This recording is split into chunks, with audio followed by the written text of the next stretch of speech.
respect of the significance of the responsibilities you hold as elected leaders of government and the responsibility that we hold as we amplify voices from our Pacific Island communities, many of whom are your constituents. We gather here as people of the land and the sea, on behalf of people of faith, on behalf of some of the most vulnerable communities on this planet, on behalf of your Pacific family. And here we would like to acknowledge our Kahina, our family from the Tuvalu Association of NGOs, who have come across the runway from the CSO village to be with us today. Our voices also include the voices of those who have passed on. And we remember the late Fuimaono Falefa Lima, the CEO of the Samoa umbrella of non-governmental organizations, who was part of our original CSO Forum team. Honorable Chair and leaders, what we share with you today is based on the lived and recorded experiences of our people at the grassroots. It is informed by research, including our traditional knowledge, and reflects the common Pacific values of spirituality, family life, traditional economy, culture, mutual care, and respect. It celebrates equality of life and values human beings and creation over the production of things. We all share in the vision of a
just of the Pacific.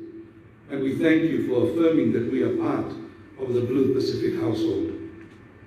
We note with appreciation that since 2015, under the framework for Pacific regionalism, our communities, youth, women, persons with disabilities, members of the LGBTQI community, public and private sector workers, sporting organizations, CSOs and faith communities are being included as strands of the map of an inclusive Blue Pacific that the Forum is weaving as our own Pacific narrative of geopolitics.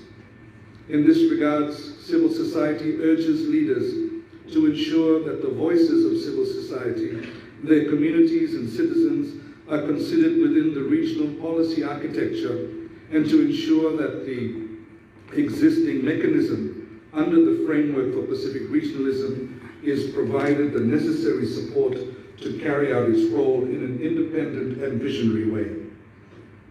Honorable Chair and leaders, as we seek to secure our future in the Pacific, we bring to you our concerns on current and emerging peace and security issues for Pacific people and places, beginning with the elimination of violence against women and girls. And I invite Tarita Holm of Palau from the sub-region of Micronesia to share these. Thank you very much, Reverend Bhagwan. Thank you very much for the statement. Tarita, you have the floor. Thank you, Chair. Ali, Manuel Venezuela, honorable leaders, we thank you, leaders, for the vision of a secure Blue Pacific and for the 2009 Forum Cannes communique that drew attention to sexual gender-based violence as a risk to human security and its potential for destabilizing our communities and Pacific societies. We also thank you for the 2012 Pacific Leaders Gender Equality Declaration that recasts a vision of a society where our women and girls live safely and with a strong sense of security. And the Boy Declaration on Regional Security that reminds us that the violence faced by our women and girls is compounded by the climate crisis in the Pacific and heightened during disasters. Gender-based violence is a human security issue as recognized in the Boy Declaration framework. However, this declaration is not enough to secure the future of all our diverse groups of women, girls, and children. Women's crisis centers report an increase in the types of domestic violence cases linked to ICE and methamphetamines. These emerging intersecting forms of violence are being exacerbated by contributing factors such as the increase in the accessibility and use of illicit drugs, particularly methamphetamines, or ICE, as it is commonly referred to in the Pacific. The Oceania Customs Organization reports that there's increasing border detections and widespread prevalence of street-level possession and distribution of methamphetamine, and that it presents the highest risk to the Pacific community for drug-related and associated harm. The transiting of these hard drugs from countries outside of our region draws an ominous dimension into the vulnerability of our Pacific Island nations, whereby drugs are increasingly being sold and distributed, leading increased levels of addiction and violence in many of our island states. There is also a growing increase in cyber violence throughout the Pacific, and current data shows that once again, women and girls make up the majority of the victims to this type of violence. This new form of violence is compounded by multiple factors and is harder to manage in times of conflict and during climate crisis. These new forms of security threats have reached a crisis point for women and girls, and the failure to take action now will lead to grave consequences in the future, as women make up approximately 50% of our populations. These issues require urgent action and special commitment by our leaders. As a way to promote regional security and gender justice for our women, girls, and children, we, civil society, call for foreign leaders to appoint a foreign eminent persons group to report and to monitor regional collective actions aimed at minimizing these intersecting human security threats that are exacerbated by the climate crisis, illicit drugs, cyber violence, and violence against women, girls, and children. We also ask that this group report to leaders annually on this issue. We call that this eminent persons group promote inclusivity in its arrangements and conduct, and that civil society and women's organizations be part of this group. We also call on foreign leaders to have a coordinated response in strengthening national policy on border and customs control, and to provide dedicated expertise and resources for drug rehabilitation. Thank you. Thank you very much, Madam Darita, for your comments. I now invite Jaina to take the floor. Kia ora. Securing our future in the Pacific requires securing the health of our shared ocean, reversing her current decline from the myriad of cumulative pressures she endures, and supporting initiatives that will see her productive health return is what all of us stakeholders must strive for. To invest in the health of the ocean is to invest in the health of our Pacific people.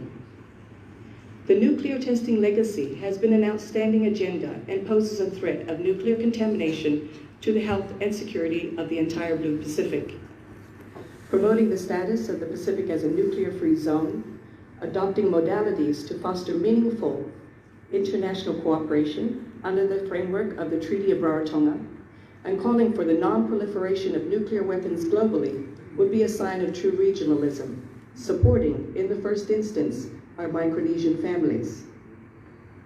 Therefore, we call leaders to support efforts to resolve nuclear testing legacy issues in the Pacific and to sign and ratify the 2017 UN Treaty on the prohibition of nuclear weapons. In 2017, forum leaders recognized that increasing demands for fisheries resources across the region and globally would require coherent and coordinated approaches to address a range of issues. In addressing this, leaders in 2018 endorsed a fisheries minister's recommendation at the annual meeting of regional fisheries ministers to ensure that they have effective oversight across the multidimensional issues that impact our region's fisheries. Fisheries ministers, in their recommendation, saw the need for this multi-sectoral approach and the involvement of CSOs in all aspects of the fisheries space. As such, CSOs urge leaders to establish transparent and accountable governance and management of high-level coastal fishery species, in particular, pêche de mer, and support a CSO mechanism within the Pacific Community, SPC, and Pacific Islands Forum Secretariat, PIFs. The upcoming UN Decade of Ocean Science for Sustainable Development from 2021 to 2030 is a neutral initiative for leaders to align with and a positive goal to aspire to that would have the support of communities. Requesting leaders to support a 10-year moratorium on seabed mining is asking leaders to prioritize the health of our communities and recognize values beyond economic gain. Recommending a moratorium in order to support the research that will be taking place as part of the Decade of Ocean Science will allow leaders to be well informed on how to progress with the DSM industry if they choose to do so. This is truly utilizing a precautionary approach. As well, the resourcing for scientific research will come from a more independent source, as opposed to mining companies who have vested interests in progressing their industry. Another opportunity to be gained by supporting a moratorium is to ensure a strong focus on supporting, involving, and empowering Pacific youth in the development agenda, especially with regards to the custodianship of natural resources. A commitment to build the capacity within, foster greater interest in, and provide more options for careers in STEM will align with the UN Decade of Ocean Science initiative, as youth have been identified as the future leaders who will deal with the challenges we and those before us have created. Finally, a moratorium will support the reduction of rapid acceleration of climate change, protect coastal and deepwater fisheries from the negative impacts to the seabed, and allow for the necessary science to be obtained. By supporting the ocean, we solidify the principles of traditional custodianship for nature and, in turn, for our people by enabling good health and secure and enjoyable livelihoods. Pacific CSOs encourage forum leaders to endorse a 10-year moratorium on seabed mining within the United Nations Decade of Ocean Science for Sustainable Development from 2021 to 2030, to allow for the generation of scientific data and information to better inform the governance and conservation of the ocean. This week, we are meeting in a country at the front lines of climate change, the effects of which threaten the well-being of our Pacific. We do need to save Tuvalu to save the world. The global community must recognize that people have been and are being displaced by climate change, and their rights need protection. Countries who are major polluters and are historically responsible for the acceleration of climate change have an obligation under international law to protect those on the front lines of climate change.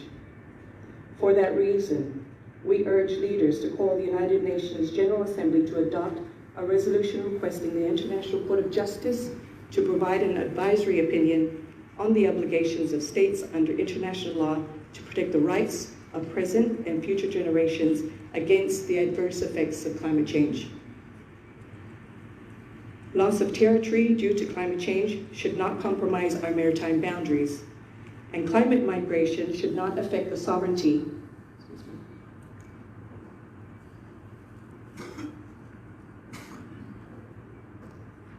of large ocean states in the Blue Pacific.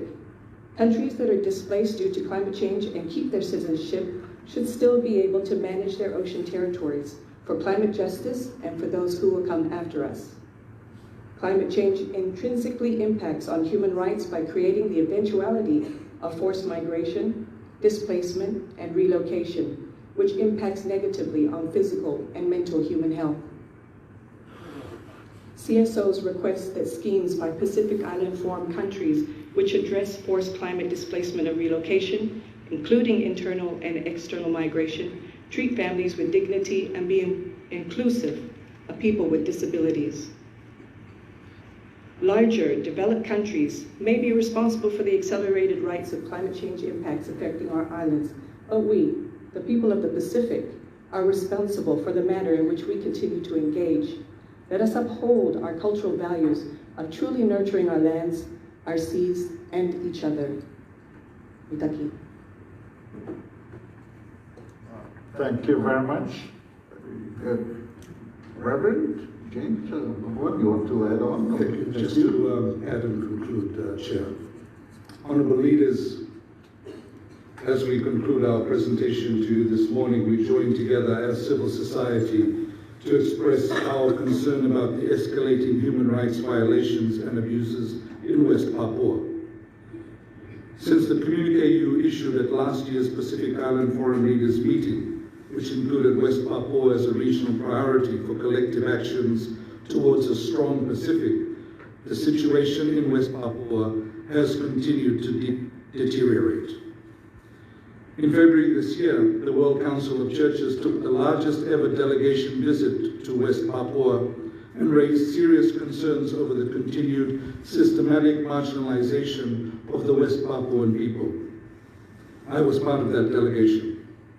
We visited West Papua and learned of the displacement of a growing number of people from remote communities such as the Nduga Regency in response to the perceived threats from Indonesian authorities in the region. On 21st of February this year, the largest group of independent experts within the UN human rights system issued an unprecedented statement condemning the culture of impunity around human rights abuses in West Papua. The statement calls for those who have committed human rights violations against the indigenous population of Papua to be held to account.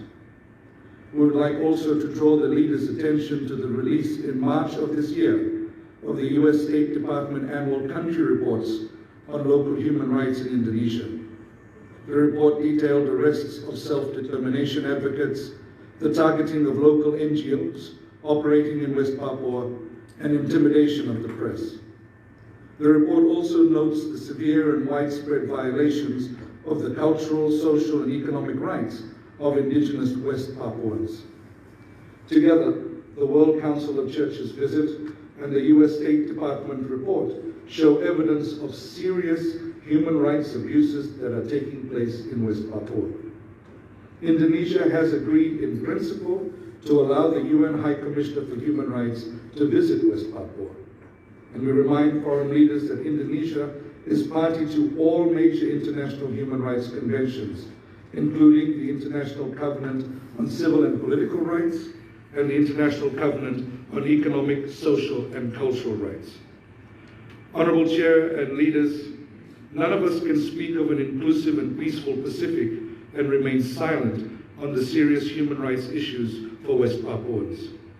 We call on you to observe the importance of human rights in all parts of our region. We urge that you call on Indonesia to immediately allow access to the UN Human Rights High Commissioner and UN Special Mandate holders to West Papua. We ask that you request that Indonesia immediately restore the access of independent journalists to the region so that the international community can better assess the ongoing human rights situation in West Papua. And we ask that foreign leaders immediately support a UN resolution to list West Papua on the UN decolonization list. Chair and honorable leaders of the Pacific, you may know that there are many stories in the Bible of when the king has hated the words of the prophet. And we acknowledge that there may be things in our sharing today that you may not agree with, or find too strong, or perhaps not strong enough.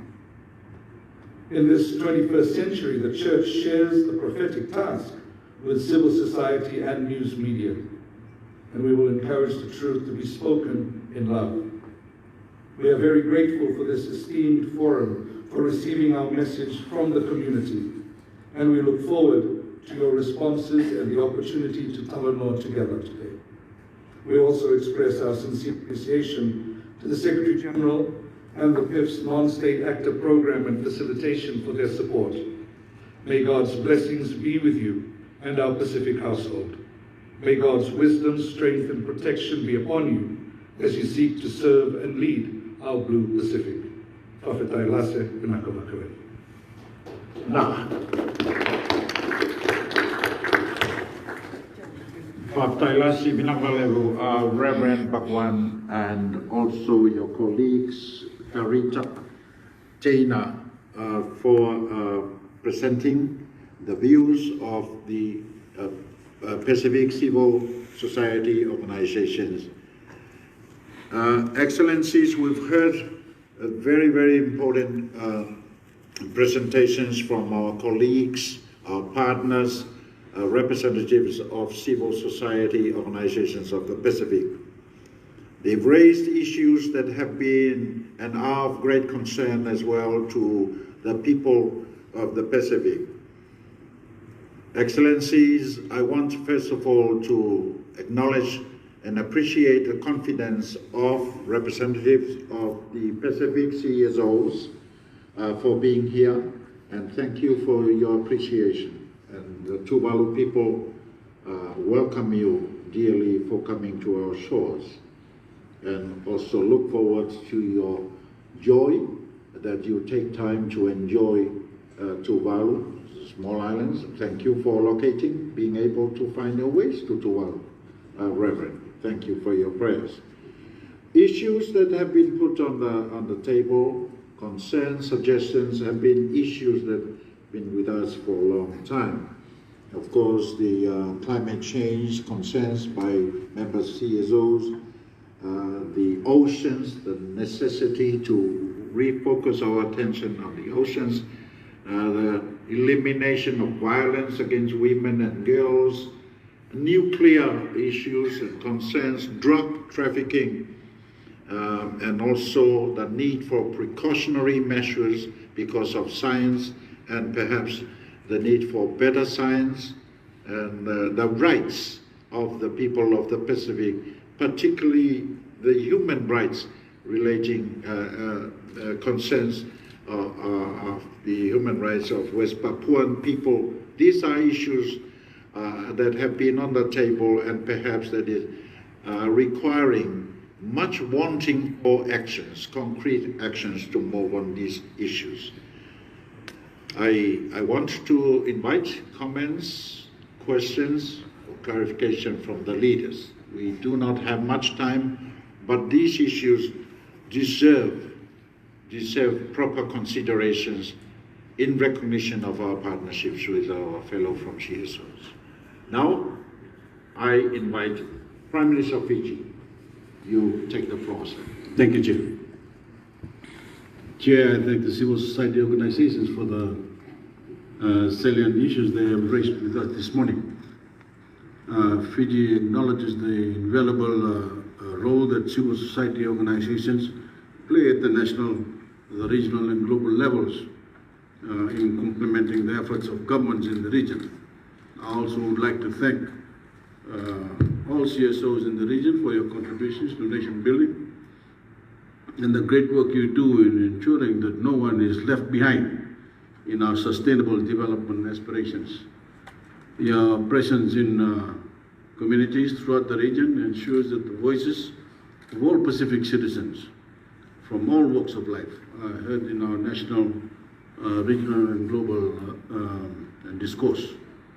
In this regard, Chair, I fully support the call for our CSOs to be involved in regional discussions on important issues affecting our region. At the same time, I would caution that special attention is given to prevent duplicating or compromising national elections and processes in our respective efforts to support the needs and priorities of the region.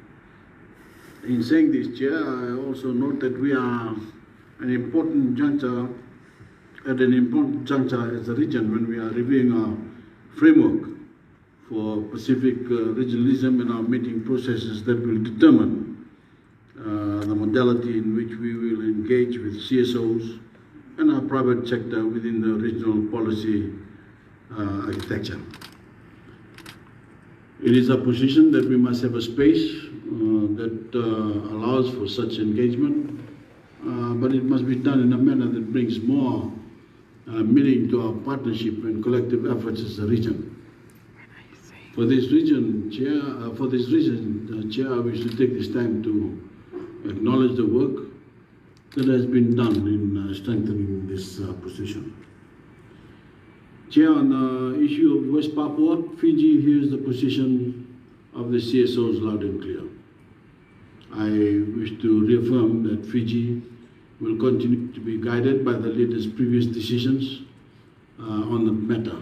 Fiji fully respects the sovereignty and territorial integrity of all states, including that of Indonesia, and we will always uphold the principles of the UN Charter.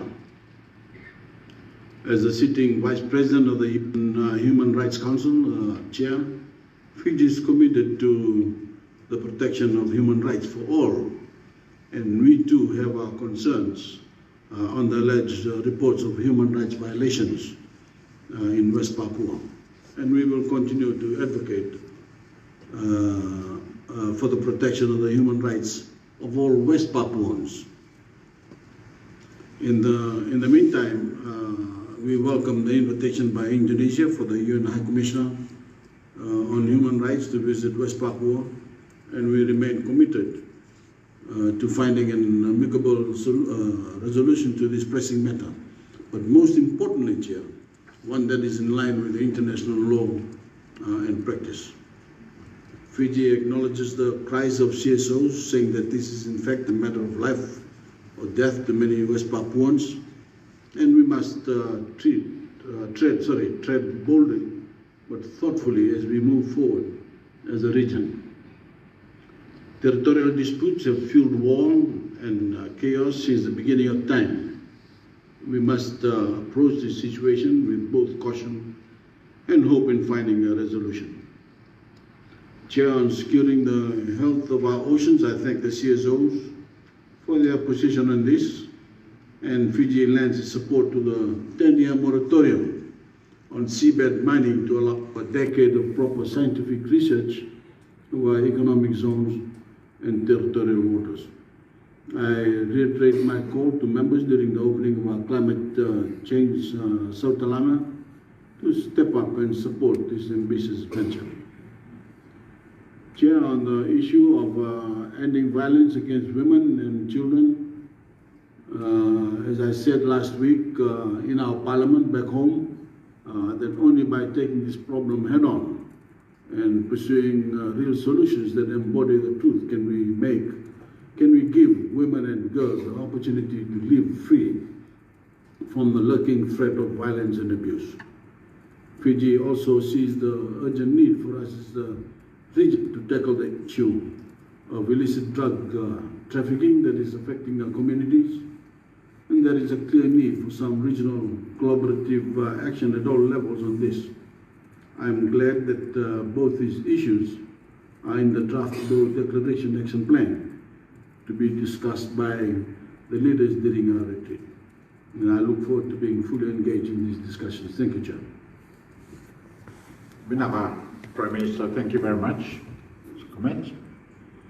Floor is still open. Leaders. Australia. Honourable Minister, sir, you have the floor. Thank you. Prime Minister, thank you firstly for the welcome that we've had here. My first chance to say thank you for the hosting to Tuvalu, the fantastic warmth that we've all been received here as leaders. To the leaders and to the civil society representatives, I just want to say thank you for your presentations today, particularly to our Pacific Council of Churches. Australia looks forward to working with civil society on many of the trickier issues that you have raised here in many, many ways, particularly the issue of drugs affecting young people across our region and the influence of criminal gangs bringing drugs into the Pacific, through the Pacific, to our children. We take this very seriously, and civil society can help us as governments work through these issues, prevent them, assist, and our agencies work very closely with Pacific agencies here. We have our Australian Federal Police working with countries throughout the region to stop transnational crime. We have them working with particularly the governments of Fiji, Samoa, New Zealand to stop criminal gangs giving drugs to youth. We think civil society can help us with more information and more up-to-date trends and patterns, provide us with the current situation about what is happening to young people in the Pacific. So we welcome the information. Australia's Fusion Centre that we are at the moment funding and looking to put into the region will help with data management as well. So if trend and data information from civil society to the Fusion Centre will also help our agents across the region, our police forces, in fighting and combating drugs. In Australia we have a huge problem with drugs, with young people at this time, and some very serious new drugs that are doing a lot of damage. So we want to understand as closely as possible to when it is happening, what you are seeing and what you are hearing, and ensure that our police agencies are well sourced with that information. So thank you. I'd say to the Pacific Council of Churches as well, of course, we don't dismiss the role of prophets in any way as leaders and kings. I think the Book of Kings, Solomon was anointed by Nathan, the prophet, and Zadok, the priest. So without the prophet, there would be no king. So we take very seriously the role of prophets in the books of the Bible.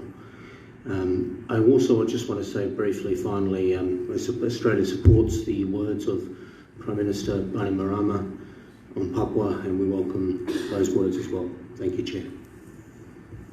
Thank you very much, Honourable Minister. Thank you, particularly the lessons of the Bible. Honourable Minister, thank you very much. We're learning a lot on going back to Sunday school lessons. Thank you, Honourable Minister. We've all been there. Are there any other leaders wish to take the floor? I recognize Honourable Prime Minister of Samoa. You have the floor.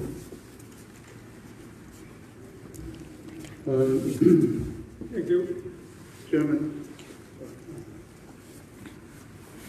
I'll defer to my colleague. Thank you very much, Honourable Prime Minister Samoa. Now I invite Prime Minister of Tonga to take the floor. Thank you very much, Chair. Well, I want to make a comment on West Papua case. As everybody knows, the case of West Papua has been repeatedly raised and repeatedly discussed in many meetings, and yet nothing happened. Why?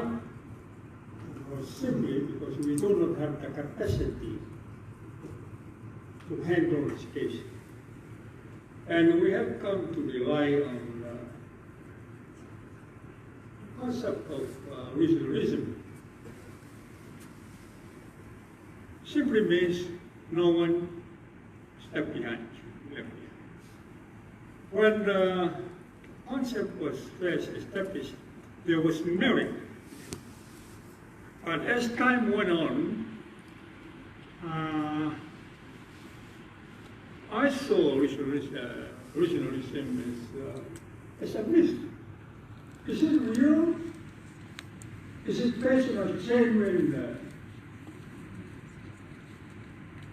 I know you understand the reason.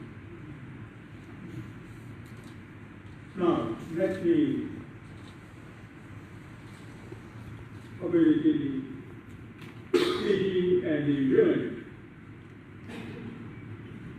The great interest with Indonesia is more important.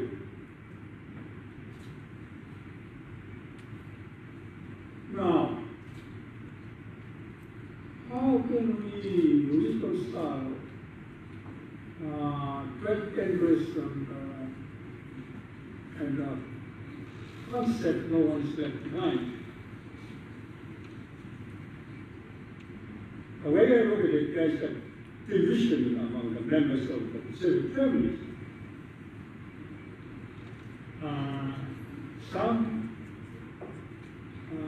demonstrate their real effort, and some are not real. They seem to sit on the fence.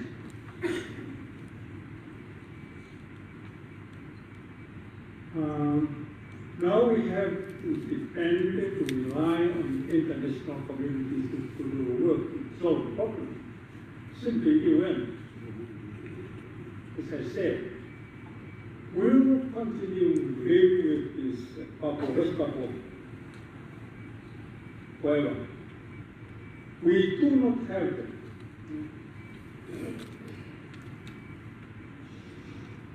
We have become so dependent on other people to control our territory. We have lost our sense of self-reliance, we have lost our sense of responsibility, we have lost our sense of self-reliance, so we have come to depend on other countries to control our territory. See, the problem, violence will continue on and on and on. Indonesia look at us as nothing. Even if we stand together, using our weapon of solidarity in West Papua, Indonesia will not give. How can we stop them?